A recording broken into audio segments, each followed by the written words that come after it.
오늘 마지막 강의는 천지남과 주어사의 역사 문화에 대해서 지난 시간에 이어서 함께 이어갈 예정입니다. 예, 전보사입니다. 감사합니다. 예. 오늘은 그 주어사의 역사 문화에 대해서 생각을 해보도록 하겠습니다. 지난번에는 천지남 중심으로 했고, 이번에 이제 주어사를 하도록 그렇게 하겠습니다. 주어사라고 하는 것은 달릴 주자에다가 고기어자를 썼죠. 지금 저 주어사를 대표할 수 있는 그 문화유산으로서는 이 해운당 대사 의징 스님의 그 비가 유일하게 남아 있습니다. 이 비도 많은 순환을 겪었는데, 그래서 주어사의 제일 앞부분에 이 의징 스님 비를 가지고 표지를 삼았습니다. 예. 그러면 주어사 문제를 한번 좀 집중적으로 생각해 보겠습니다. 주어사 문제를 들어가기 전에 우선 그 실학을 조금 이해할 필요가 있고요. 그 실학 중에서도 또 이렇게 그 서학과 관계되는 그 관계를 좀 이해할 필요가 있어서 제가 큰 틀에서 먼저 조선의 개국이라는 것은 승유옥불 정책을 시행함으로써 사찰들이 많이 이렇게 쇠락해지는 원인을 제공했죠. 그 다음에 이제 그 조선의 그 건국 이념이라는 것은 존주 친명 정책입니다.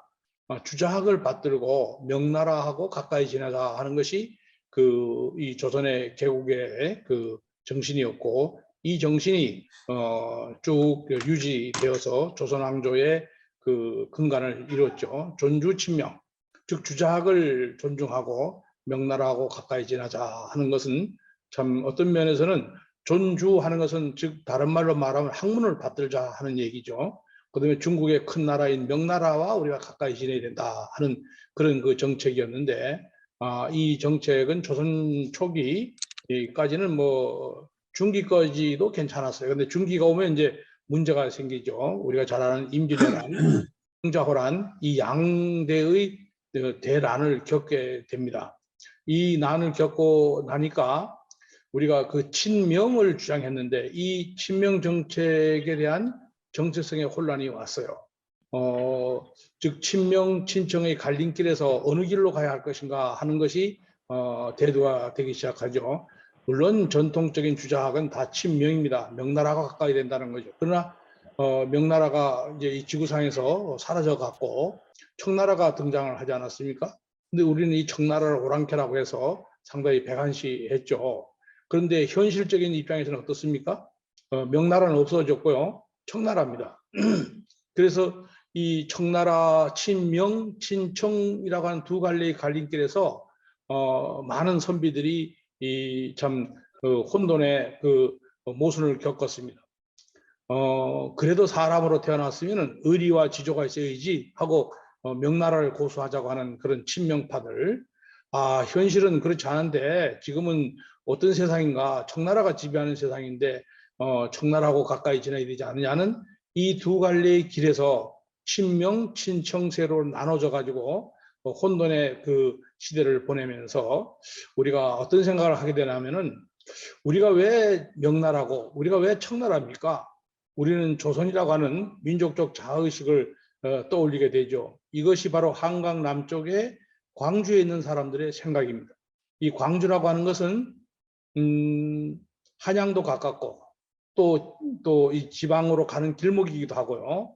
그래서 영남이나 호남, 충청도 양반들이 와가지고 그 사람으로서 지조가 있어야지 그럴 수 있냐고 막 비판하는 걸 들어보면 그 말이 맞아요. 또 한양 사람들이 여기 판교 쭉 와가지고 하는 말이 저 경상도 전라도 저 사람들 세상이 어떻게 돌아가는지도 모른다고 막 비판하는데, 그 얘기 들어봐도 맞아요. 친명도 맞고 친청도 맞아요. 양쪽 얘기를 다 들어봤어요. 다 들어보니까 다 일리가 있어요. 그런데 그럼 우리는 어디로 가야 할 것인가 하는 것을 한강 남쪽에 있는 이 광주 땅입니다. 여기서 이 사람들이 고민하다가 드디어 찾아낸 생각이 뭡니까? 우리는 조선이다 하는 생각입니다. 우리는 조선이다 하는 민족적 자아의식을 찾아냈습니다.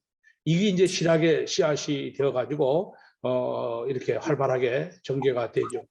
18세기 이후에 와서는 실학이 태동되면서 경세치, 실사구시 이런 세 가지의 큰 그 갈래로서 이것이 이제 상당히 발전을 하게 됩니다. 경세 치용이라고 하는 것은 각종 제도 개혁을 통해서 농촌의 경제를 해결해 보려고 하는 그런 그 정신이고요. 이용후생 학파라고 하는 것은 상공업과 기술의 발전을 통해서 우리 사회의 부국 안민을 깨보자 하는 그런 생각이고요. 실사구시는 즉 실증주의적인 태도입니다. 즉 민족의 주체의식을 강조하는 그런 정신이 되겠습니다. 이런 것들이 실학이 태동되면서 이런 현실적인 그런 그 문제를 놓고 실증주의적 철학으로서 이것이 이제 발전을 해 가게 됩니다. 이 실학자 중에 일부가 양명학이나 또 서양에서 들어온 이 서학이라고 했죠. 서학에 관심 있는 자들이 나중에 박해를 받으면서 모두 절로 숨어들었죠. 그래서 이 신유 박해 때 이 절들도 피해가 컸고 여러 가지 이제 혼란의 그 와중 속으로 들어가는 그런 경우를 우리가 이제 보게 됩니다.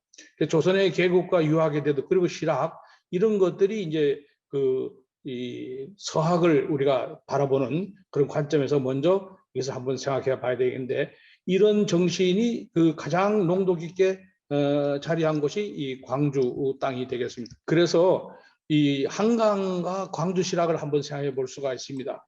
이 전부 다 이 경기도 광주 쪽에 있는 사람들이 이 실학자였고 또 서학에도 관련이 되어집니다. 천주교와도 관련이 되기 때문에 제가 한강을 한번 생각해 봤습니다. 우리 역사에서 한강은 대단히 중요하죠. 이 지역을 확보한 세력이 항상 국가를 운영해 왔습니다. 삼국이 그랬습니다. 그 이유는 한강은 물류 이동 중심 축으로서 아주 중요한 강이었기 때문에 그렇습니다. 이 광주는 수도 한양으로 통하는 육로와 수로의 길목입니다. 광주 땅을 밟지 않고서는 한양 갈 수 없고요. 한양 사람들이 광주 땅을 밟지 않고서는 지방을 갈 수가 없는 이런 아주 길목이 바로 광주 땅이었다. 이 광주는 넓을광자 광주를 말합니다. 강남의 사구가 다 광주 땅입니다. 서초, 강남, 그다음에 송파, 그다음에 이쪽에 있는 강동 이 다 그렇습니다. 그다음에 쭉 내려 저 안산 시아호까지가 광주 땅입니다. 광주가 어마어마하게 넓은 지역입니다. 그래서 넓을광자 광주라고 얘기하는 겁니다. 그러니까 광주를 통하지 않고서는 이 한양으로 통하는 길이 없습니다. 또 한양에서도 광주를 통하지 않고서는 지역으로 통하는 길이 없을 정도로 아주 중요한 길목이었다. 또 이 정치적으로는 조정의 동향에 대해서 빠른 정보를 접할 수 있는 곳이 바로 또 광주 지역이기도 합니다. 중국에서 들어오는 선진 문물 주로 옛날에 다 배로 들어왔으니까요. 바다를 통해 들어왔으니까요. 강을 통해 들어왔으니까요. 중국에 들어온 선진 문물의 접촉도 아주 용이한 지역이 이 광주 지역이 됩니다. 이 송파 산대놀이라고 하는 것은 광주 사람들이 송파 시장에 중인들을 내려보내서 광주 사람들은 산성 안에 사는 사람들이고요. 중인들을 송파에 내려보내서 오가고 하는 객주, 행상, 보부상 이 배들을 이렇게 광주 송파 쪽으로 끌어들여서 가지고 경제 활동을 했던 그런 주체로서의 놀이 문화입니다. 배들은 무수히 왔다 갔다 해도 이 송파지는 이 강의 남쪽에 있습니다. 근데 모든 사람은 강의 북쪽으로 가서 저 어디로 가야 됩니까? 마포 종점으로 가서 마포에서 용산으로 가서 장을 봐야 되거든요. 그래서 송파 쪽으로는 사람이 들어오지 않습니다. 그래서 송파 사람들이 배가 무수히 다니는 그 백기를 송파 쪽으로 끌어당기기 위해서 아주 놀이 문화를 만들어서 여기서 북도 치고 깽가리도 치고 하니까 모든 그 배들은 이 송파진으로 배를 대게 돼 있죠. 그래서 거기에서 여러 가지 이제 경제적인 활동을 하는데 바로 이 놀이 문화를 통해서 경제 활동을 도운 것이 바로 송파 산대놀이입니다. 광주 사람들이 아주 뛰어난 그런 상행위를 할 수 있어서 문화를 통해서 상행위를 했다. 이런 것을 이제 볼 수가 있는 겁니다. 이 송파 산대놀이를 보고요. 우리가 늦었구나 생각하고 만들어낸 게 뭡니까? 이 한강 북쪽은 전부 다 양주입니다. 양주. 양주 사람들은 우리가 늦었지만은 늦었다고 생각할 때가 빠른 것이다 하면서 그들이 산대를 늦었지만은 그래서 다시 그것을 재현해낸 게 뭡니까? 별산대입니다. 그래서 양주는 별산대가 되고 광주는 산대가 된다. 이것이 한강을 놓고서 북쪽과 남쪽이 서로 경제와 문화 공동 번영을 꾀했던 한 놀이문화라고 생각할 수 있습니다. 그러므로 이 서학의 평등 사상, 즉 이 서양의 기독교의 이 평등 사상이 조선 양반사의 모순과 신분사의 붕괴를 촉진시켜가는 그런 역할을 하게 되고요. 한강은 한국 실학 형성의 대동맥입니다. 광주를 관통하고 있다, 이렇게 볼 수가 있겠습니다. 이 주어사가 강하게 무대가 되고요. 학문 토론을 할 때도 주로 한강 수로의 그 교통을 이용을 했습니다. 그래서 한강은 대단히 이 실학의 문제뿐만 아니라 광주를 이해하고 나아가서 서학을 이해하는데도 중요한 교통로로서의 이 한강을 자세하게 우리가 살펴야 된다고 생각합니다. 한강과 광주 실학 좀 살펴봤고요. 이 광주 실학을 조금 더 이제 세부적으로 들어가 보면요. 한강 이남이 전부 다 광주 땅이라 그랬죠. 이 광주 사람들은 친청과 친명이라고 하는 양 갈래에서 새로운 어떤 그 조선이라고 하는 아이덴티티를 찾아낸 것과 같이 아주 이 실학에 대한 관심이 많습니다. 그 가장 대표적인 인물이 성호 이익 선생입니다. 이거는 안산에서 태어났지만 옛날 안산 땅도 다 광주 땅이었죠. 수남 안정복은 뭐 물론 현재도 광주고요. 다산 정약용도 거기가 그 능내리가 이 광주 땅이었습니다. 지금은 남양주로 되어 있지만 말이죠. 이분들이 우리 실학의 아주 중심 인물들인데 근기학파를 이루었죠. 그래서 이런 근기학파의 중심 인물을 배출한 땅이 남한산성 광주입니다. 이 광주인들이 이 실학을 적극적으로 수용했고 이것을 발전시켜 나갔다. 그래서 성호 이 계열의 실학의 그 주류를 광주 실학이라고 얘기하는 이유도 바로 여기에 있습니다. 이 실학 연구의 정통적인 노선을 걸었던 실학자들, 수남 안정복 선생입니다. 바로 여기 광주에 계시죠. 또 박사정 선생입니다. 이런 분들이 정통적인 노선을 걸었는데요. 대부분이 이 정통 노선을 걷습니다. 주자를 중심으로 하면서 실용적인 그 주자 이론을 가지고 펴는 사람들이죠. 이 실학의 정통 노선의 실학자들이 조선의 이 자주 정신을 표현한 그런 그 길이 되겠습니다. 한말에 와서 개화 사상으로 발전시켜 나가고요. 한말에 또 의병 정신으로 이것이 승화되기도 하고요. 위정척사라든가 이런 의병 정신으로 나타나고 또 3.1 독립 정신으로 나타나집니다. 또 4.19 정신으로 이렇게 이것이 발전돼 온 그 민족 정기의 어떤 그 태동과 확산에도 중요한 기폭제가 바로 이 실학의 정통 노선을 걸었던 이분들이라고 생각합니다. 근데 여기에서 조금 이제 좀 가지를 좀 달리해서요, 좀 적극적이고 실학 연구를 좀 더 이렇게 진보적인 노선에서 본 실학자들이 있습니다. 이분들이 이제 노감 건철신 선생, 또 광암 이벽 선생, 이런 분들이 조금 이제 진보적인 노선인데 이분들이 이제 서학과의 관계를 갖게 되는 거고요. 또 이 주어사와 관련을 갖게 됩니다. 이분들도 여러 가지 이제 그 갈등은 많이 해요. 초창기에 제사를 지나는 문제를 어떻게 할 것인가. 또 우리 유학에서의 이 효를 굉장히 강조했는데 이런 문제를 어떻게 할 것인가. 부모의 공경을 포기할 수 있겠는가 하는 이런 문제를 놓고 갈등을 하면서요.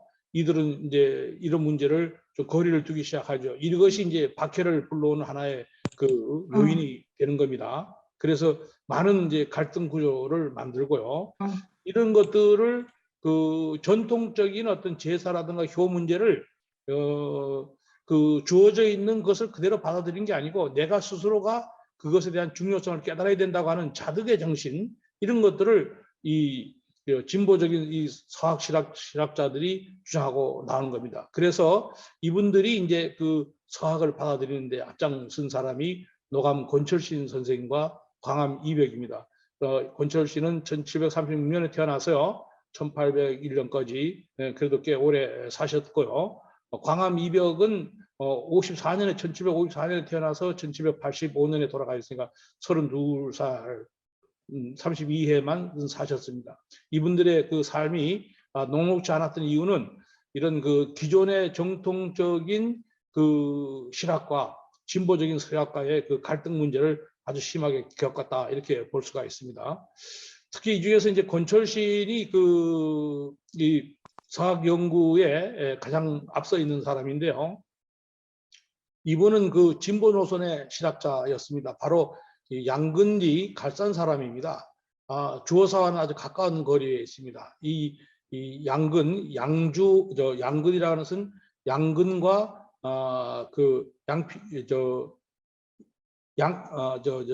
우리가 지금 이제 양평이라고 하는 것이요, 양주하고 양근이 합쳐져서 양평이 됐습니다. 그래서 거기에 바로 갈산리 사람입니다. 그래서 주어사와는 아주 거리가 나중에 이제 지도상에서 제가 보여드리겠는데요.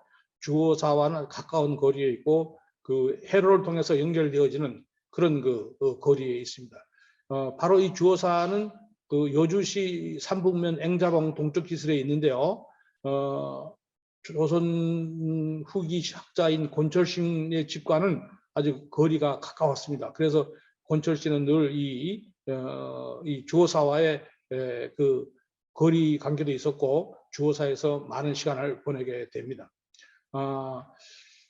이 1779년이 이제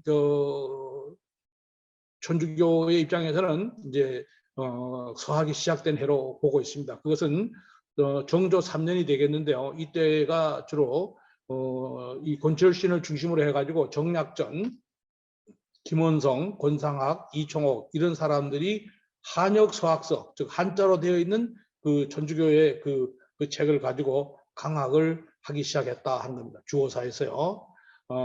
이 천주교가 이제 이것을 하다가 나중에 박해가 되니까 신도들도 이런 것들을 오히려 배척하게 됩니다. 그래서 1801년에 옥중에서 이 권철신은 그 옥사를 하게 됩니다.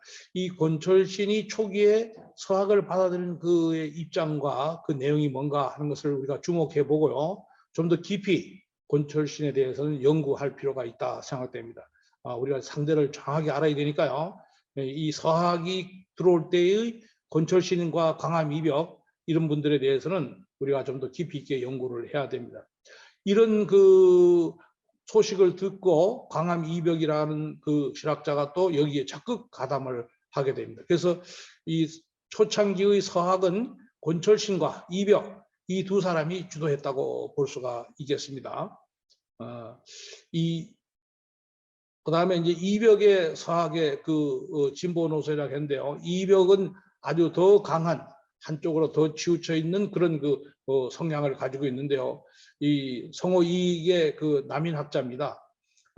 이벽은 광주 사람으로서요. 다산 정약용의 누이와 결혼을 할 정도로 아주 다산과도 가까운 집안입니다. 이 다산이 살았던 그 동네가 능내리라고 하는데 지금은 남양주로 되어 있지만 다 옛날은 광주 땅이었습니다. 그래서 같은 그 지역이라고 보면 되겠어요. 이 봉건적 가정, 이벽의 집안은 봉건적인 가정입니다. 아버지가 그 이벽의 그런 그 행동에 대해서는 반대를 하면서요. 아주 단식을 해서 아들의 뜻을 꺾으려고 했을 정도로 아주 그 강한 그런 그 의지를 내보였던 그런 그 가족입니다. 그래서 가족의 반대가 상당히 있었다고 하는 것을 알 수 있고요. 이 중국에 와 있던 서양의 선교사들이 가지고 온 한문으로 된 이 천주교 서적들입니다. 이 교리, 철학, 전례, 과학, 전문지리 이런 방대한 내용들의 그 선교사들이 가져온 책들을 탐구를 하기 시작했는데요. 이 탐구를 한 그 목적이 이 강학회를 열어서 했습니다. 새로운 어떤 윤리관을 모색하려고 했고요. 이 평등주의 사상이라든가 뭐 이런 것들을 이때 이들은 이제 강하게 받아들였습니다. 이벽은 이러한 서적들을 연구해서 자발적으로 이 천주교를 수용할 수 있는 단계까지 도달한 실질적인 한국의 천주교의 어떤 그 권철신과 이벽은 아주 처음에 문을 연 그런 그 인물입니다. 들어온 천주교를 자생적으로 이 내부에서 공부한 분들이라고 생각할 수 있겠죠. 이 효의 정신과 이 효 정신의 윤리관하고 새로운 진리를 체득한 이 천주교 사상 중에서 양자 태계를 해야 하는 아주 이런 갈등도 심하게 걷기면서요 아주 많은 고난을 하기도 했죠. 나중에 이 패스트에 걸려서 이벽은 32살 때 죽었지만은 아주 이런 천주교의 이 새로운 사상과 이 효를 중심으로 하는 우리 동양의 윤리관, 주자학의 윤리관 이런 사이에서 갈등하면서도 새로운 사상에 많이 경도되었다 보습니다. 곤철신과 이벽 이 두 사람에 대한 연구는 앞으로 불교 쪽에서도 많이 해야 되리라고 생각됩니다. 다음은요 곤철신과 이벽 천주교를 만든 사람들인데 그 사진을 제가 한번 찾아봤습니다. 곤철신은 뭐 이벽보다는 더 선배가 되시고요. 또 이벽은 아주 당당한 선비의 그 모습들을 이렇게 볼 수가 있습니다. 이것을 어떤 입장에서 해석하느냐 하는 것은 여러 가지 관점에서 우리가 생각해 봐야 되겠는데요. 이분들은 서학의 그 관심만을 보는 게 아니고 정통적인 유학과 어떤 차이가 있었는가 하는 것도 우리가 살펴야 될 것 같습니다. 주호사지에서 주로 강학을 했다 했는데요. 이 주호사지는 2012년에 여주의 향토문화재로 지정이 됐는데요. 이것은 지정된 이유가 천주교 발상의 요람지라고 하는 그런 뜻으로서 이게 향토문화재가 된 겁니다. 사찰로서의 의미가 아니고요. 이것은 천주교 발상지라고 하는 측면, 참 아이러니하게도 여러 가지 모순을 안고 있는데요. 이런 측면에서 여주 향토문화재가 지금 되어 있습니다. 이건 천주교 입장에서 이제 향토문화재로 지정을 한 그런 경우가 되겠습니다. 이제 좀 실질적인 얘기로 좀 더 전개를 하도록 하겠습니다. 이 광암 이벽이 한역 서학서를 강학했다고 했는데요. 그 원 기록은 어디에 있는가 하는 겁니다. 이 강학에 시작한 이 달례라고 하는 이 천주교의 신부님이 한국 천주교회사라는 것을 남겨놨습니다. 그 사료에는 1777년으로 되어 있지만은 우리나라 사료에는 기해년은 1179년이 되겠어요. 정조 3년입니다. 이 곤철신의 주도로서 한역 서학사의 강학이 이루어진 한국의 천주교의 시원지가 바로 1779년이라고 이 천주교에서는 그렇게 얘기를 하고 있습니다.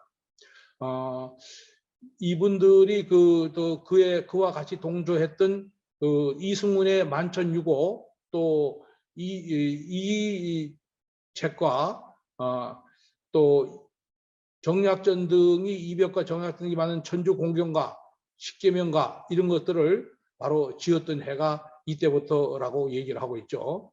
그래서 강학의 내용은 주로 유교 경전을 통해서 우주와 인간의 근본 문제를 다루고 있는데요. 이 우주라고 하는 것은 우리가 그냥 이 대자연과 큰 이런 대자연의 그걸로 파악하는 것이 아니고 이 사람들은 이 우주를 천주로 파악을 했습니다. 그러면서 상당히 좀 차이가 나기 시작합니다.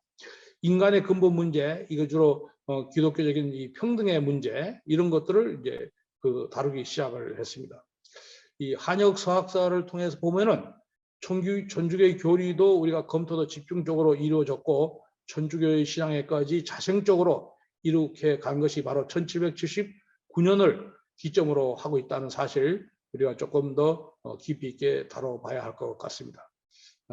다음은요, 이 달래의 한국 천주교회사입니다. 이 책을 제가 그대로 그냥 카피를 한 겁니다. 뭐 강학을 한 그런 내용이라고 생각됩니다. 이분들이 만나서 기쁨의 상봉으로 빚어진 심정을 이렇게 설명을 하고 있고요. 강학회 한 10여 일이 걸려서 하늘과 세상과 인성에 관해서 탐구했고요. 성현들의 윤리서를 연구했고요. 또 한문으로 지은 철학과 수학과 종교에 관한 이런 책들을 검토하면서 중국에 들어온 이런 사신들과 갔다 온 사신들, 신부님들을 통해서 이런 자료들을 가지고 여기서 열심히 공부했다고 하는 것이 달래의 한국 천주교회사에 나와 있는 내용인데요.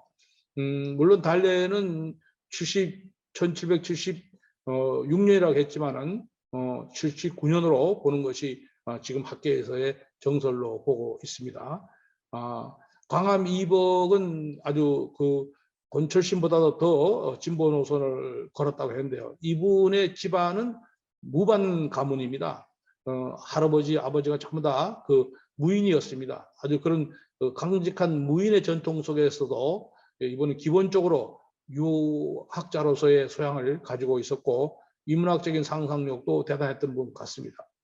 성어 문인 가운데서도 자신의 그 성리학설을 주장하고 경전 해석에 있어서도 유교 경전 해석에 독창적인 면모가 있었습니다. 그래서 나름대로 주장하는 면모가 있었다. 그 나름대로 그 주장하는 것이 뭔가 하면 이 한우를 도덕적 이치로 갖고 있는 천리로 그동안에 쭉 우리가 유학에서는 봐왔는데요. 그렇게 보지 않고 완전한 하나의 인격적 존재다. 한우를 인격적 존재로 봤다는 겁니다. 그런 면에서 이제 이들이 그 천주라고 하는 한우를 천리가 아닌 천주로 파악했다고 하는 데서 천주교를 받아들인 기초가 되었다고 볼 수가 있습니다. 이벽은 권철신과 함께 주호사 강학회를 주도했고 천주교 신봉에도 이제 앞장을 서기 시작했습니다. 당대 이분들을 사학의 거계로 지목되었습니다. 삿된 학문을 하는 아주 나쁜 사람들을 이렇게 지목을 했죠. 그리고 이분들은 집안과 또 갈등 과정에서 아버지가 목숨을 끊는 그런 아픔을 겪었고 32세 때 젊은 나이로 세상을 떠나는 이벽의 그 생애를 잠깐 살펴봤는데요. 이분들이 인격적 존재, 이 한우를 인격적인 존재로 봤다고 하는 문제, 이런 것도 우리가 좀 더 깊이 있게 봐야 되지 않을까 생각합니다. 그러므로서 우리가 정통 유학과 진보된 어떤 그 유학과의 차이, 이런 것들을 그 시대의 분위기와 어떻게 결합시켰는가 하는 것을 좀 더 살펴볼 필요가 있다고 생각됩니다. 우리가 상대를 알아야지 정확한 진단을 하는 거 아니겠습니까? 그런 면에서 권철신과 강남 이벽의 그 노선, 이런 것들을 우리가 좀 알 필요가 있다 생각됩니다. 그 다음은요, 주호사의 위치를 한번 봤는데요. 여기가 그 앵자봉입니다. 앵자봉은 이제 광주와 양평, 그 여주를 경계로 하고 있는 되겠습니다. 요 빨간 요 부분이 이제 그 주호, 여기가 이제 그 신북면입니다. 여주시군 신북면인데 주호사지가 여기 있습니다. 그러니까 앵자봉의 이쪽은 그 동쪽이 되겠습니다. 이 앵자봉의 서쪽은 여기가 이제 천진함이 있는 거죠. 그래서 천진함과 이 주호사는 이제 이 앵자봉을 옆으로 우회해서 가는 길이 있는데요. 요거는 한 5km 정도 되는 지점입니다. 그래서 처음에 자료는 이제 주호사를 어떻게 갔을까, 어느 길로 갔을까 하는 건데요. 저는 이 모든 길은 사실은 물이 길을 냅니다. 그래서 하천이 길을 내고요. 하천을 따라서 움직이는데 여기는 이제 산길이어서 상당히 험악한 길인데 뭐 이리도 갔다 하고 하는 주장하는 그런 일설도 있지만, 그러나 그것보다는 이 한강을 통해서 이렇게 왔다고 생각돼서 이 항공지도의 일부분만을 했기 때문에요. 이렇게 주어천을 따라서 이렇게 내려와 가지고요. 여기 주어천입니다. 주어천이 오고 여기서 다시 이 광암천을 만나서 한강으로 들어가는 물길이 옛날에 그 도로였고 바로 그 물길을 이용했다고 볼 수가 있겠습니다. 다음은 이제 수어사지를 조금 더 현대적인 지도에 대비해서 제가 확대를 좀 해봤습니다. 굉장히 중요합니다. 이 한강이 물줄기가 굉장히 중요한데요. 바로 여기가 지금 이제 팔당이죠. 여기가 팔당이 있는 데고요. 여기 이제 북한강입니다. 북한강이고 여기 이제 남한강입니다. 남한강이고 여기 이제 경안천이 되겠습니다. 이 경안천이 천진함에서 물이 앵자봉에서 서쪽으로 흘러 들어오는 것은 요 경안천으로 들어가고요.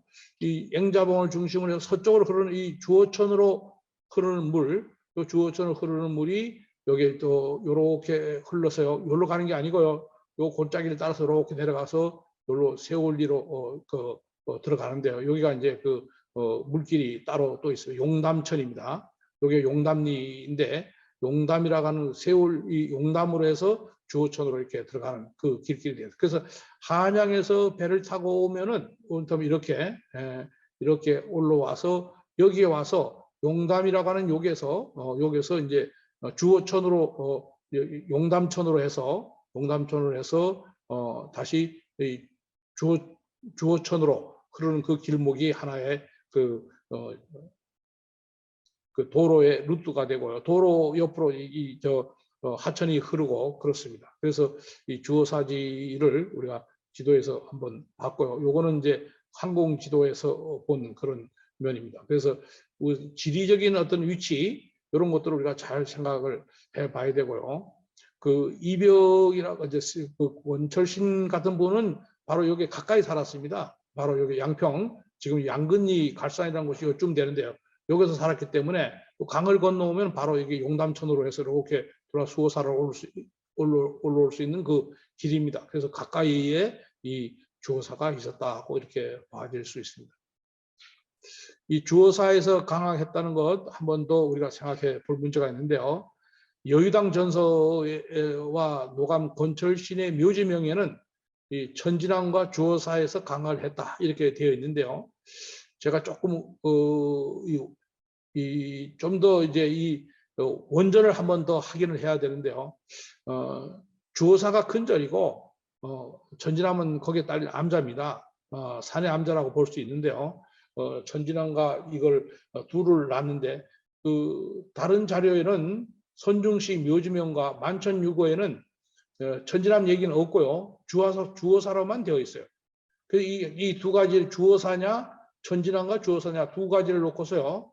그 논쟁이 좀 있어요. 있는데 교회 천주교 입장에서는 어느 한 장소로만 국한시키는 것은 무리고 두 장소에서 다 강화를 했다고 이렇게 주장을 하는데요. 저는 이 문제에 대해 좀 문제가 좀 있다고 생각돼요. 주호사입니다. 주호사. 천진함은 좀 더 살펴봐야 돼요. 천진함에 가서 거기서 다녀왔고 천진함을 뭐 시로도 썼고 행건을 했지만은 천진함에서 강학했다고 하는 그 명확한 자료는 없어요. 주호사는 강학했다는 것이 명확히 나와 있는데 천진함은 좀 그렇지 않은데 다녀왔고 거기서 뭐 놀았고 하는 그런 얘기가 나오지만은 강학을 했다는 것이 명확하지 않습니다. 그런데 하여튼 천진함과 주호사를 지금 기독교 천주교 입장에서는 두 곳이 다 그들의 그 강학을 이룬 장소라고 주장을 하는데 제가 좀 문제를 제기하는 것은 이 홍경모의 중경 남한지에서 뭐라고 되는 천진함은 위 고사라고 해서 예부터 전해로운 절이고 조 지물이라서 지와 물 이 지물이란 건 뭐냐면은 종이하고 도자기입니다. 이 종이하고 도자기를 만들었던 곳이다. 천진함은. 그래서 이것은 현재 어디에 속해 있는가? 사홍원에 속해 있다고 나와 있어요. 이 사홍원이라는 것은 도자기를 만들던 그곳에 속해 있다고 하는 이 사홍원이라는 것은 국가기관입니다. 왕실의 도자기와 종이를 다루고 했던 그런 것들인데 이 천진함은 사홍원의 국가관리하에 있음으로 해서 여기에서 강화했다 하는 것은 문제가 좀 있지 않는가 문제를 제기하는 바입니다. 그래서 앞으로 이 사홍원에 관한 것을 좀 더 면밀히 검토해 보면은 이 천진함과의 관련을 좀 더 살펴볼 수 있지 않을까 생각되는데요. 제가 아직 시간이 없어서 사홍원까지는 못 살펴봤습니다만은 이 사홍원에 대한 것들 이 아주 중요한 의미를 갖기 때문에 여기를 살펴보면은 천진함인가 주호사인가 했을 때 또 둘 다인가 했을 때 저는 주호사 쪽으로 이것이 기울어지지 않을까 그렇게 생각을 해보고 있습니다. 이 앵자봉 정상이 676m 되는데요.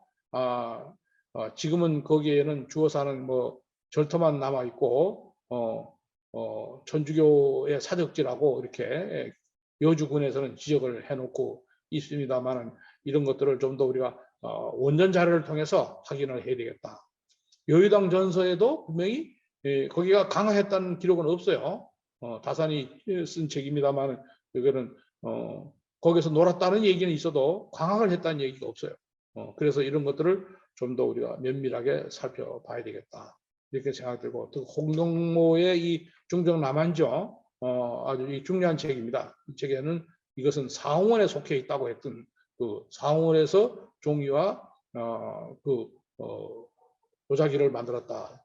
이 종이를 사실 사찰에서 많이 만듭니다. 이 종이를요. 그래서 이 천지남 주변에 이 종이를 만들 수 있는 딱종이를 만들 수 있는 그런 나무들이 서식을 하고 있을 텐데 그것은 과연 어느 정도인가 하는 것도 한번 살펴볼 필요가 있어요.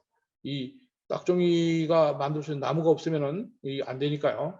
또 도자기를 만드는 등 물론 지금 저 천지남에는 그 도자기 사적지 2군데를 전부 다 이렇게 묻어버리고 말았죠. 그래서 도자기를 만들었고 또 지물을 했다고.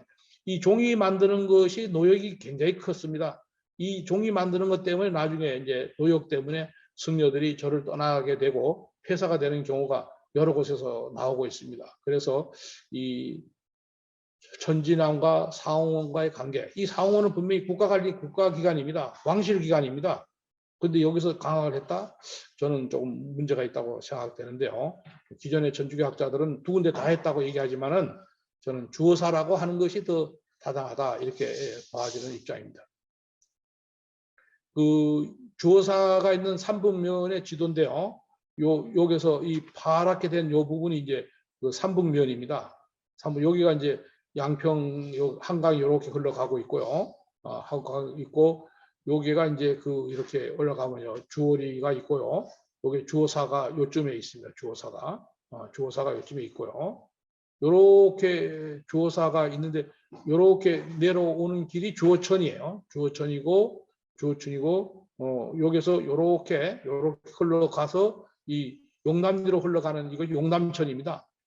그리고 한강입니다. 한강에 그 용담천이 흘러 내려오고 있고 주어천이 흘러서 여기 주어사가 닿는 여기는 이제 이 앵자봉하고 또 여기 큰 그 봉우리 하나 또 있죠, 그렇죠? 요 두 봉우리를 경계로 해가지고 이 여주, 광주, 양평 이렇게 그 경계를 이루고 있는 부분입니다. 이 여주인데 쭉 삐쳐 나와가지고 이렇게 되는데 예전에는 이거 전부 다 광주 땅이었답니다. 광주 땅이었는데 이 여러 가지 1917년에 이 토지 개혁과 이런 지리명을 정하는데 이렇게 좀 변해진 것 같습니다. 다 광주였다고 하는 것이 맞는 얘기 같아요. 그래서 이 주어사지의 좌표 정확하게 좀 한번 찍어봤는데요. 여주시 향토 유적인데 그 이유가 한국 천주교 최초 발성지라는 겁니다. 근데 이게 그래서 향토 유적이 됐는데요. 그게 아니라 이것은 한국 최초의 발성지일 수도 있지만은 불교의 그 중요한 그 사찰이었다는 것 이런 것들을 우리가 생각하고 거기에서 나왔던 많은 유물들 이런 것도 우리가 다 확인을 해야 될 것 같습니다. 현재 주소는 삼북면 주어리 산 106번지 이렇게 되어 있고요. 좌표는 북이 동경 이렇게 나눠봤습니다. 이 주어사는 산북면 하품 1이 앵자봉 석적지석에 있는 사찰이다 하는 것을 우리가 분명히 해야 되고요. 폐사 창건연대 폐사연대는 정확하게 나와 있지 않습니다. 16세기 중엽에 폐사된 것으로 이렇게 추정되는데요. 이 폐사된 원인 이런 것들은 좀 더 살펴봐야 될 것 같습니다. 이 삼북면 주어사를 표시한 지도를 한번 더 자세히 여기에 주어사지가 있죠, 그렇죠? 주어사지가 있고요. 이렇게 해서 주어사지가 있습니다. 이게 지금 등고선도 표시되어 있어 이렇게 해가지고 그렇게 내려왔어요. 요 꼬지가 이제 주어천이 형성되고 주어천에서 다시 이렇게 해가지고 용담으로 내려가는 그 길목입니다. 그래서 한강을 만나게 되어 있는 그 지도를 우리가 봤고요. 양자산이라는 이 산이 앵자 봉우리보다는 좀 더 높습니다. 높아서 이 경계를 이루고 있는데요. 바로 이 다 광주와 경계를 이루고 있는 그런 그 여주, 광주의 그 양주 또 양평과의 경계를 이루는 그런 그 지점이라는 것을 우리가 확인해 볼 수가 있습니다. 앞으로 이런 지리적인 이런 문제들을 또 물길 따라서 한 번 더 가야 되고요. 이런 거 다 답사를 해볼 필요가 있습니다. 이 지리 공간의 개념에 대한 것을 우리가 좀 깊이 이해할 필요가 있습니다. 그 다음에 그 시대의 정신 이런 것도 살펴볼 필요가 있습니다. 공간은 그 지리가 되겠고요. 그 다음에 그 시대의 이야기는 하나의 그 역사가 되겠습니다. 그래서 공간과 시간을 아울러서 우리가 보면은 이 이상을 더 확실히 알 수가 있지 않겠는가 이런 생각이 듭니다. 주어사의 위치 제가 쭉 한번 다시 이번 기회에 한번 다시 이렇게 좀 한번 답사를 해봤어요. 이 양평에서 곤지암으로 빠지는 지방도로에서 삼북면 가기 전에요. 한 2km 지점에서 들어가면 이제 삼북면 하품 1리에 이르게 되고요. 하품 1리에서 이 하품 1리를 이 행정상의 구역상의 이름이지만은 주민들은 그냥 주월이라고 부르고 동네 사람은 다 주월이라고 합니다. 이 주회라는 말도 동네 사람들 쓰는데요. 이게 주어라는 말에서 붙여진 이름으로 주의 뒤편 3km 지점에 산기슭에 해허사지가 있다.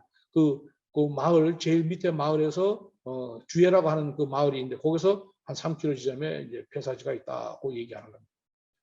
이 마을을 주월이라고 한 것은 전설에 나오는 주어사에서 유래된 지명임을 알 수가 있습니다. 그래서 그 주어사의 그 창건에 얽힌 이야기, 스님께서 원하는 절터를 잡기 위해서 여러 나라를 찾으면서 애를 태웠는데요. 용담이 강가에서 한강입니다. 한강 강가에서 하룻밤을 지나게 되는데 꿈에 도사가 나타나서 내가 원하는 절터를 잡으려면 내일 아침에 그 한강에 나가봐라. 그러면 큰 잉어 한 마리가 있을 것인지 그 잉어를 따라가서 잉어가 머무는 곳에 절을 짓도록 하라고 하고 이제 살았다고 그러죠. 이 잉어는 뭐 등용문에도 나오고 다산도 하고요. 여러 가지 또 불가에서 중요하게 생각하는 그런 것 아니겠습니까? 그래서 이 잉어가 이제 그 가는 길, 그게 주어입니다. 그 잉어가 가는 길을 따라서 이제 간 겁니다. 그래서 강에 나가보니 잉어가 있기 때문에 그 잉어가 헤엄쳐가는 그것을 따라가서 주어리까지 와서 멈췄다고 했습니다. 그래서 그런가 그랬는데 주변에 산세를 살펴보니까 자기가 찾던 절터와 같은 지형에서 이곳에다 사찰을 세워서 주어사라고 했다고 하는 이 창건설화도 있습니다. 이 설화도 있고 또 그 앵자봉의 그 모습이 이 주어사지에서 바라보면은 이 고기 형태다고 얘기를 하기도 합니다. 그러나 그것보다는 이 잉어를 따라와서 했다고 하는 이 말이 더 신빙성이 있을 것 같고요. 그래서 이 주어천과 용담천, 한강 이 길을 자세하게 좀 살펴볼 필요가 있다. 또 옛날에도 다 중요한 교통로였기 때문에 이런 것들을 살펴볼 수 있고 지리적 공간 안에서 이루어졌기 때문에 그런 것들을 우리가 좀 살펴볼 필요가 있다고 생각했습니다. 앵자봉을 사이에 두고 동쪽이 주어서입니다. 여기가 이제 앵자봉이 있고요. 이 동쪽입니다. 여기가 주어사지가 있고 요 천지남은 여기에 있습니다. 앵자봉을 중심으로 두고서 양쪽에 이렇게 동과 서로서 주어사와 천지남이 있는 모습들을 좀 더 확인을 해봤습니다. 이 앵자봉 주어사 지역의 약도를 이분들이 그 가톨릭 쪽에 있는 분들이 아주 치밀하게 이렇게 약도를 그려놨어요. 1973년도에 만들어진 지도입니다. 그러니까 한 50년 다 됐죠, 그렇죠? 남상철 선생과 장원진 신부가 그린 앵자봉 지역의 약도입니다. 이게 1973년 10월 25일 날 이렇게 오기선 신부와 변기영 신부가 확인했다고 하는 것을 여주 금사면 하품리의 그 부근의 지도입니다. 아주 세밀하게 그려놨습니다. 여기가 이제 주어사가 있던 곳이고요. 이렇게 해서 그 수로와 그 관계를 이렇게 잘 표시를 해놨습니다. 상당히 많은 그 시간과 노력을 들인 흔적을 볼 수가 있습니다. 곤지암에서 양평길로 갈 때에 그 사거리가 나오는데요. 거기가 이제 그 상품 교차로입니다. 상품, 하품 이렇게 하는 마을이 옛날 선비들이 살고 그래서요. 상당히 그 품격이 있다고 해서 이렇게 품자를 썼어요. 그 상품리 교차로 부근에 가면은 이쪽이 곤지암이 되겠어요. 곤지암에서 양평 쪽으로 나가는 이 98번 도로 가다 보면은 상품 교차로가 나오는데요. 여주로 빠지고 주어리로 가는 이렇게 그 교차로가 있습니다. 사거리에서 제가 체크를 해봤고요. 사거리를 돌아서면은 바로 그게 주어리가 있고요. 2km를 더 가면은 이제 그 마을을 확인할 수가 있습니다. 주어리. 예. 그다음에 그 주어리에 보면 바로 이렇게 주어천이 이렇게 흐르고 있어요. 주어천에 제가 중간중간을 좀 찍어봤어요. 잉어가 올 그것도 됐고요. 옛날에 이 수로가 굉장히 중요한 역할을 했기 때문에 이 수로를 좀 이렇게 답사를 하면서 살펴봤습니다. 수량이 적지 않습니다. 지금은 뭐 비도 많이 안 와서 상당히 갈수기인데도 물이 아주 하고 여름 장마지고 나면 아주 시원한 계곡물 때문에 거기에 사람들이 아주 그냥 이 피서를 하기 위해서 많은 사람들이 온다고 하는 동네 주민들의 얘기도 제가 들으면서 그 주어천을 여러 각도에서 살펴봤습니다. 이 물줄기가 아주 대단히 중요한 겁니다. 그래서 이 주어천을 면밀하게 봤고요.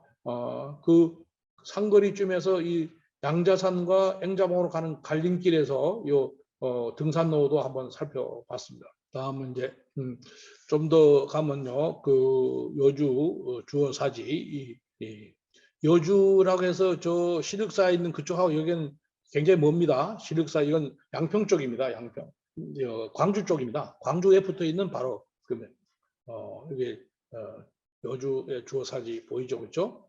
주어리에 대한 안내 표시판도요. 그 마을회관 앞에 가면 이렇게 되어 있습니다. 이 보호수도요. 큰 이 보호수가 있습니다.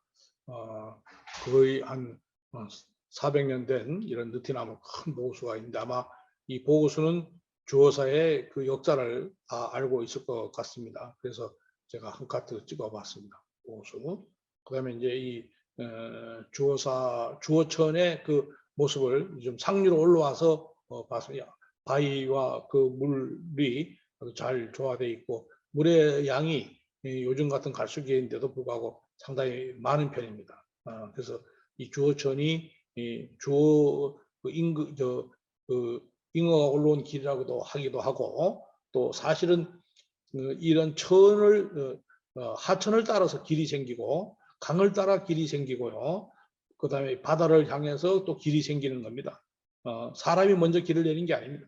자연이 먼저 길을 냅니다. 그래서 그것이 이제 그 사람 가는 길이 되고 나중에는 자동차 길도 되고 뭐 백길도 되고 했죠. 그래서 이 주어천이 갖는 의미가 크다 이렇게 생각해서 제가 주어천에 그 올라가면서 좀 눈에 띄는 그런 계곡들을 이렇게 살펴봤습니다. 주어사와의 관련 이런 것들을 더 많이 생각해 볼 수 있는 그런 모습이에요.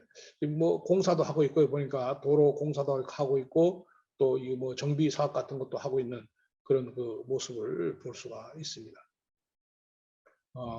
마을을 지나서 이제 좀 더 올라가니까요, 900m의 주어사지가 있다고 이렇게 표시가 되어 있습니다. 제가 뒷모습을 찍었네요. 주어사지 올라간 뒷모습입니다. 주어사지 그 주어천에 이제 거의 이 상류 부분에 올라와서 보고 있는 모습이고요. 이제 주어사지가 이렇게 있습니다. 이 주어사가 있던 그 절터가 이제 경사면이 비교적 좀 심한 편이어서 석축을 많이 이용했다고 하는 그런 그걸 알 수가 있고요. 종합 안내판도 있는데 이건 전부 다 여주 그 가톨릭의 입장에서 이 종합 안내판을 만들어서 이렇게 세우는 그런 그 모습들의 내용입니다. 넘어가겠습니다. 이 주어사지의 그 건물지가 크게 5으로 이렇게 되어 있는데요. 제1 글지부터요. 제5 건물지부터 시작해서 4호, 3호, 2호, 1호까지 이렇게 나와 있습니다. 1호 건물지까지. 이 석축을 이용했던 그런 흔적들이 많이 나와 있습니다. 그다음에 이제 그 정상에 앵자봉이 있는 그 정상 부분도 이렇게 사진으로 이렇게 넣어봤습니다. 이 앵자봉을 이제 보고요. 다시 또 주어사 쪽으로 내려와서요. 이 주어사에 있는 그 유물, 또 그 좀 현장적인 그런 자료를 한번 더 살펴볼까 생각해 봅니다. 우리가 다 아는 그 해운당 대사 의징 스님의 비문인데요. 이 주어사에 있던 이 비석을 73년에 이 오기선 박희봉 신부에 의해서 마포에 있는 절두산 순교 성지로 무단 반출되어서 이 해운대사 의징의 승탑이 그 절두산 순교 성지에 있었어요. 그래서 이것을 이제 우리 불교 쪽에서도 얘기하고 여러 가지 얘기해서 지금은 이 비가 여주 박물관에 와 있어요. 주어사가 정말 이 화해와 공존의 상징이 되려면은 절두산 성지에서 원래 이 비는 주어사에 있었던 거죠, 그렇죠? 주어사에 있었던 비석인데 이게 이제 절두산으로 갔다가 다시 이제 여주 박물관에 와 있는데 이 주어사의 원래 자리가 표시가 되어 있습니다. 그리로 돌려놔야지 된다고 생각합니다. 원자리로 돌아와야 한 아주 어떤 면에서는 그 주어사에 남아 있는 명확한 그 비석이라고 생각할 수 있는 이 비석이 전면이 이렇고요.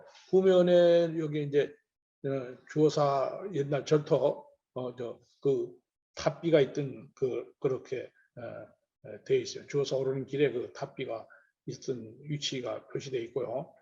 거기에 보면 이 해운 스님의 그 의증의 그 비문요. 거기에 보면 뒷면에 보면 뭐라고 되어 있나? 승정 기원 후 무인 5월 1이 상자 수견 천심이라고 하는 글자가 있는데요. 해운당 대사 의증 스님의 비를 이 근처에서 발견했는데 이 보면요.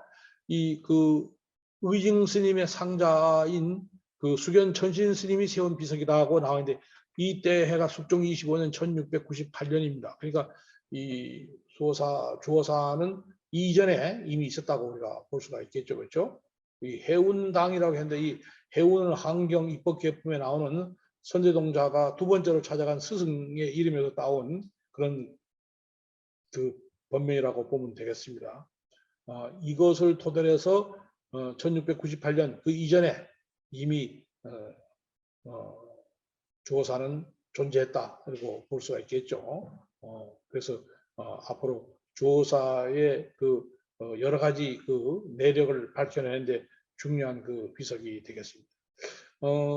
이 가톨릭에서 이 그 손을 대기 전에는요 여기에 의징대사 비문뿐만 아니라 이런 부도탑들이 전부 6기가 있었다고 얘기를 합니다. 동네 분들이요. 6기가 있었는데 지금은 뭐 다 없어지고 지금 2기는 여주 박물관에 있다고 해서 확인해 보니까 여주 박물관에 이제 부도가 있고요.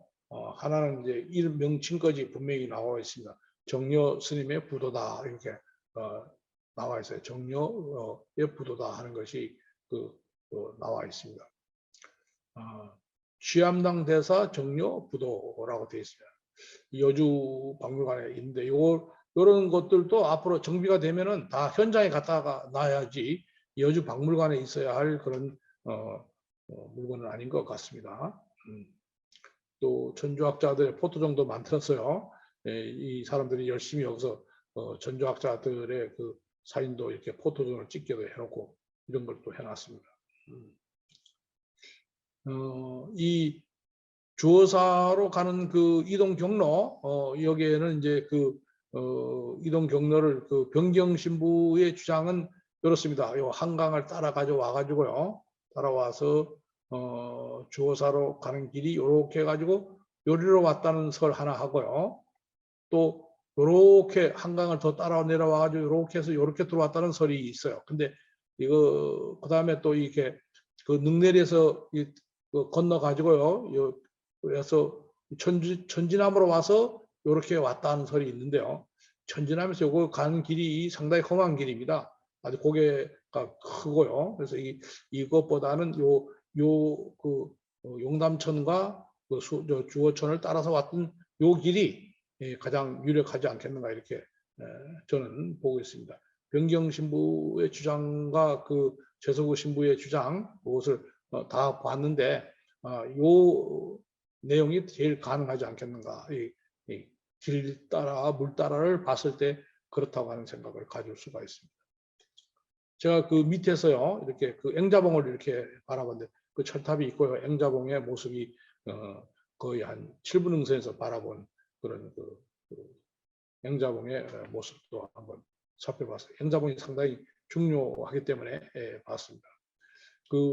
이 주어천이 이제 용담천을 만나서 한강으로 들어가는데요. 그 용담천을 만나기 전에 주어천의 그 모습이요. 이 보가 있고요. 이 보를 지나서 이제 여기 용담천하고 만나게 되어 있습니다. 그래서 주어천이 용담천을 만나는 그 지점을 이렇게 봤습니다.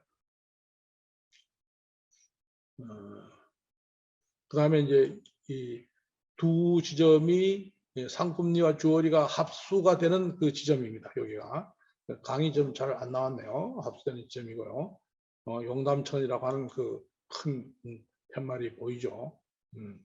이것은 또 둘이 합수돼서 이제 요건 용담천의 이제 본류를 형성해 갑니다. 한강으로 흐르는 용담천이라고 그랬습니다. 세월리 용담천으로 가는 그런 그 모습이고요.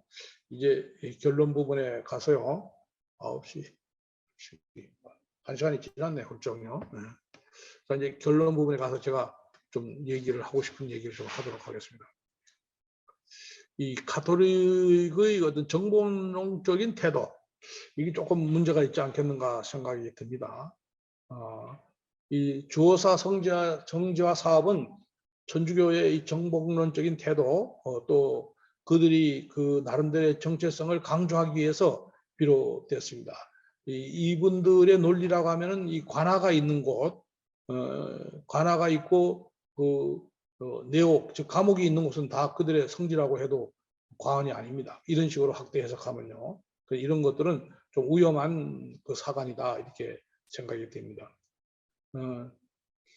이 피정복 대상인 이 성전 위에 자신들의 성전을 또 세우는 이런 행위는 그 일제가 경복궁 앞에다가 총독부를 지은 것 같은 그런 행위가 되어 위험하다 이렇게 볼 수 있고요.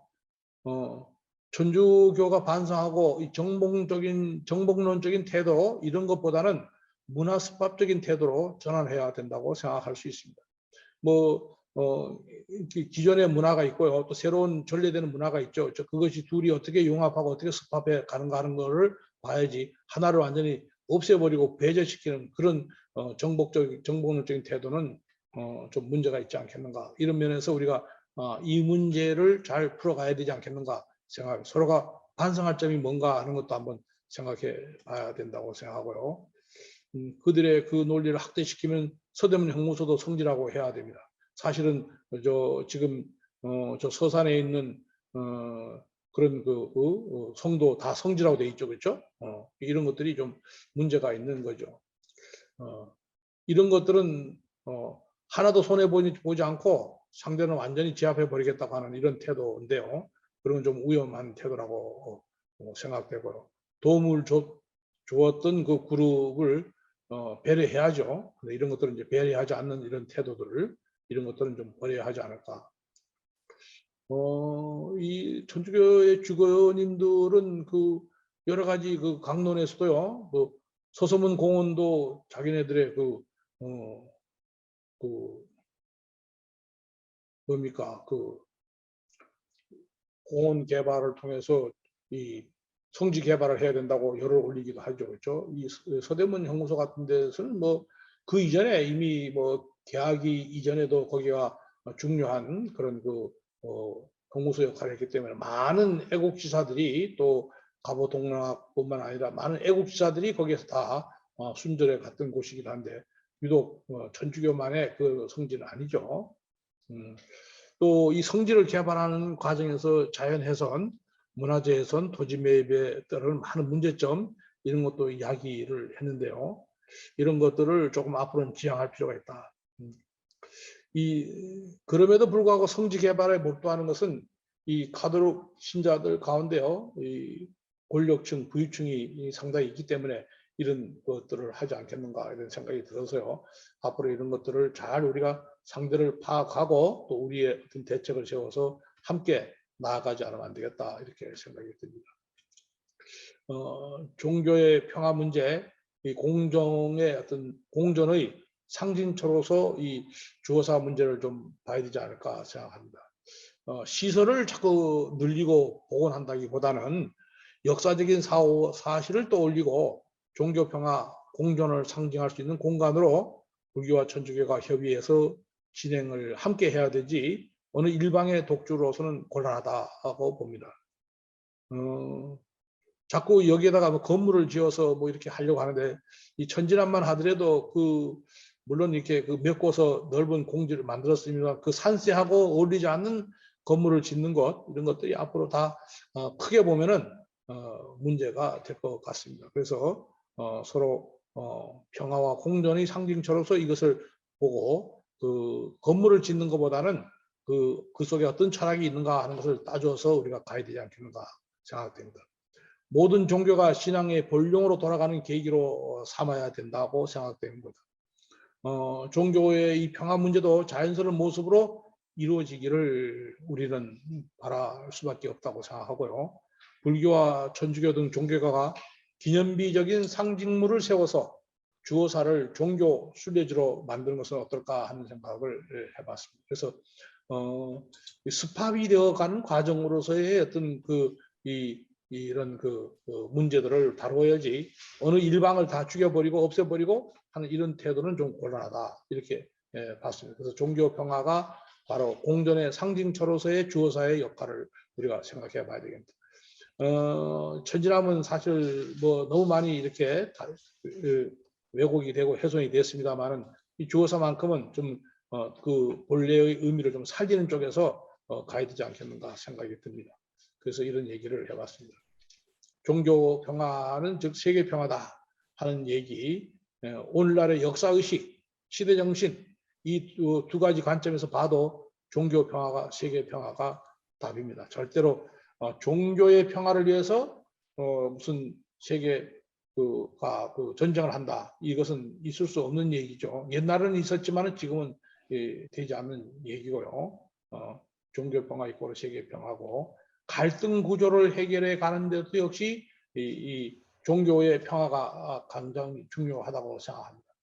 우리 사회에도 갈등이 많지 않습니까?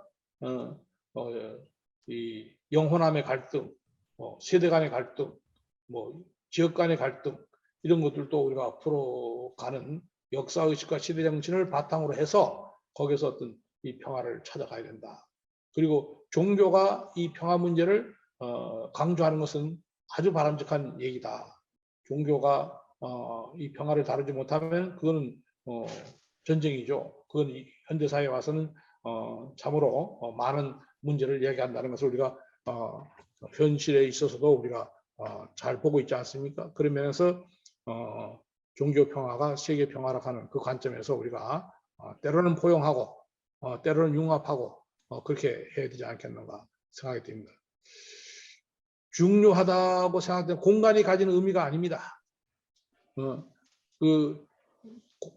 공간이 가진 의미를 우리가 강조해야죠. 그렇죠? 종교 시설의 자꾸 늘리는 거 그거보다는 공간이 가진 질적 가치 여기에다가 우리가 더 중요성을 둬야 된다.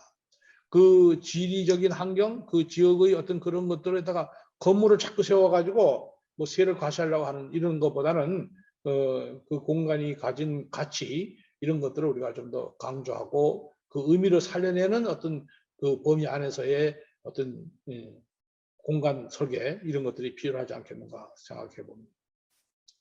오늘의 시대 정신을 살려봤을 때도 모두가 함께 꾸는 그런 방향으로 가는 것이 그 바람직한 방향이 아니겠는가 생각해 봤어요. 혼자 꾸는 꿈은요, 그것은 사라져 버리는 꿈이고요. 그건 현실이 될 수 없습니다. 혼자 꾸는 꿈은 그냥 그거는 망상입니다. 망상. 함께 꾸는 꿈은 우리 모두가 같이 함께 꾸는 꿈은 현실이 될 수 있습니다. 그러니까 기독교가 됐든 가톨릭이 됐든 불자가 됐든 모두가 다 함께 공동의 꿈을 꾸어서 거기다가 어떤 바람직한 어떤 그런 의미를 강조해야지 한쪽이 일방이 갖는 꿈으로서 여기를 어떻게 해놓겠다 하는 것은 그건 바람직하지 않고 평화를 깨뜨리는 일이다 하는 것을 좀 더 강조하고 싶습니다. 그래서 우리 모두가 함께 꾸는 꿈, 기독교, 불교, 뭐 캐톨릭 모두가 다 함께 꾸는 꿈이 어떨 것인가, 어떤 것인가 하는 것을 우리가 고민해야 되지 않겠는가 생각을 해봅니다. 또 이 터를 통해 우리가 화학과 상승의 길을 모색해 가자고 생각해 봤습니다. 화학과 상승의 길을 모색하자. 천지랑과 주어사가 천주교의 이 성약화 사업을 해가는데 그 올바른 해법이 뭘까 우리가 생각해 봤을 때 불교 역사 지우기가 되어서는 안 됩니다. 근데 자꾸 불교 역사 지우기로 가는 것 이런 것들이 잘못된 길이라고 생각하고 그 대표적인 것이 주어사 터에 있었던 해운도사 의징의 탑비를 절전 성교지로 순교 성지로 옮겨놨다고 하는 것 이것은 불교 역사 지우기 아주 대표적인 예죠. 그래서 그것이 문제가 되니까 지금 여주 군에서 운영하는 박물관으로 옮겨놨는데요. 빨리 주어사 현장으로 그 자리가 현재 남아 있으니까 주어사 현장으로 옮겨놓고 그 해운대사의 탑비라고 하는 것을 잘 이렇게 보존 관리해야 되라고 생각합니다. 이 불교 역사 지우기가 아니라고 하는 것 이것을 강조하고 싶습니다. 주어사터는 천주교의 성지가 아니고요. 사실은 불교의 자비로 천주교가 싹을 틔운 종교 화합의 상징 장소라고 봐야 됩니다. 불교의 자비로서 천주교가 싹을 틔울 수 있는 종교 화합의 상징 장소다. 그런 면에서 주어사가 갖는 그 독창성 이런 것을 강조할 필요가 있다. 당시의 지식인이 시대의 아픔을 극복하기 위해서 서로 사상을 배우고 논쟁을 벌였던 그 터가 바로 주어사였다.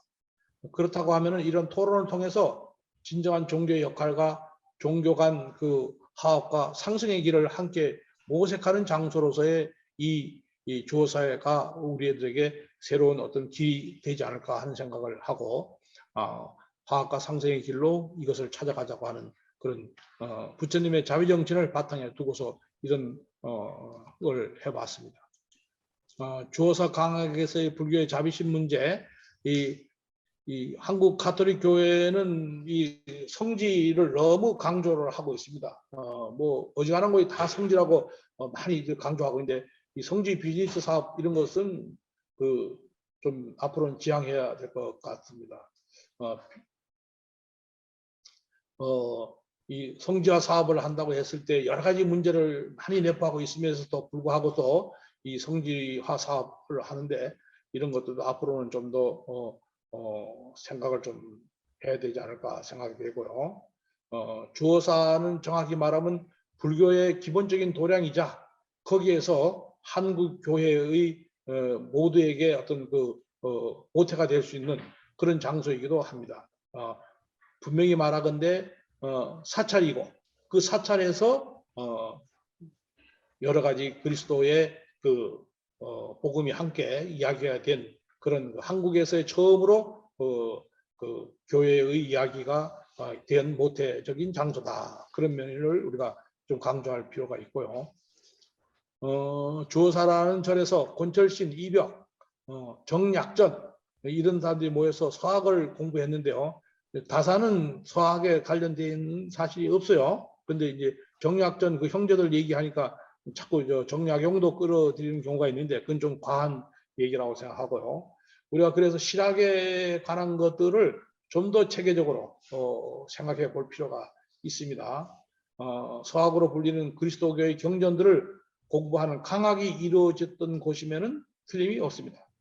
강학이 이루어졌다는 것은 틀림이 없지만은 그렇다고 해서 그것은 사실이지만은 그렇다고 해서 그 원뿌리를 다 드러내는 것은 맞지가 않죠.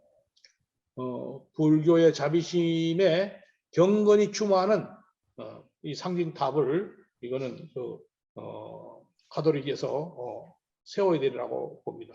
그렇게 했을 때 서로 대화가 진전이 되면서 함께 꾸는 꿈으로 가야지 어느 일방의 꿈이어서는 안 되겠다 이렇게 생각을 해봅니다. 이제 마지막인데요. 주어사를 종교 평화의 성지로 만들기 위해서 우리가 노력해야 되지 않을까 하는 것이 제가 쭉 지금까지 스터디해 보면서 생각했던 결론입니다.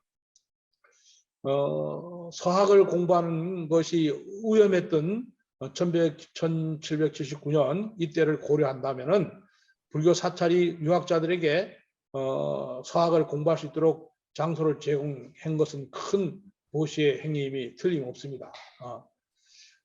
한국 그리스도인들은 한국 불교의 우정과 희생에 깊이 감사하는 마음을 갖고서 이 문제를 평화적으로 해결하기 위해서 함께 노력해야 됩니다. 그런 의미에서 주어사를 종교 평화의 성지로 함께 만드는 것은 어떨까 생각합니다. 반드시 저는 그것을 주장하고 있습니다. 종교 평화의 성지로 만들어야 된다. 이 종교라는 이름으로 전쟁하는 것도 있고요. 종교라는 이름으로 여러 가지 어려움을 만드는 경우가 있는데요. 이 한국에서의 이 주어사를 종교 평화의 성지로 잘 갖고 놓으면은 이것은 앞으로 큰 역할을 우리 역사 속에서 하지 않겠는가 생각합니다.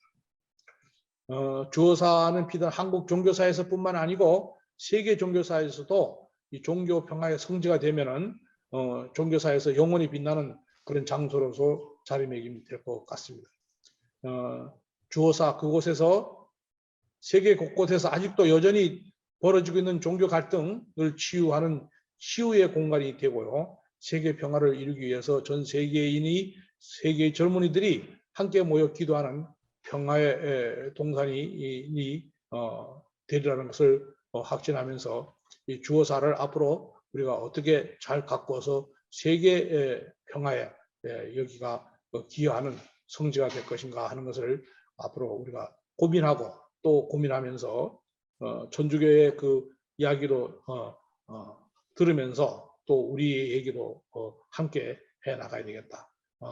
제가 쭉 이번 기회에 그 스님들이 마련해 준 이번 기회에 제가 이 주어사 문제를 다시 한번 저희 바로 이웃에 있기 때문에 한번 다시 이렇게 현장도 보고 자료도 살펴보고 했는데 겉핥기 같이 이렇게 흘러간 것 같습니다. 앞으로 좀 더 면밀하게 하나하나를 원전을 가지고 하나하나 아주 좀 세밀하게 파고 들어가서 그 근거를 확실하게 제시하면은 아마 다들 동의하지 않을까 생각됩니다. 우리 비구니의 스님들 참 이런 기회를 마련해서 함께 공부할 수 있어서 대단히 아주 기쁘고 바람직했다고 생각되고 앞으로 더 관심을 갖고 남한산성에서부터 천지남 수호사까지를 이어가는 이런 하나의 벨트를 생각하면서 제 얘기를 이 정도에서 마치고 질문을 받을까 합니다. 감사합니다. 네. 감사합니다, 교수님. 정말로 4시간 동안 너무 잘 들었습니다. 2시간은 남한산성, 2시간은 주어사와 천지남에 관해서 정말 강의를 들었는데 너무 잘 들으셨죠? 너무 좋은 강의였습니다. 멋진 교수님 모습 뵈러 가겠습니다. 네, 감사합니다. 네. 종료하겠습니다.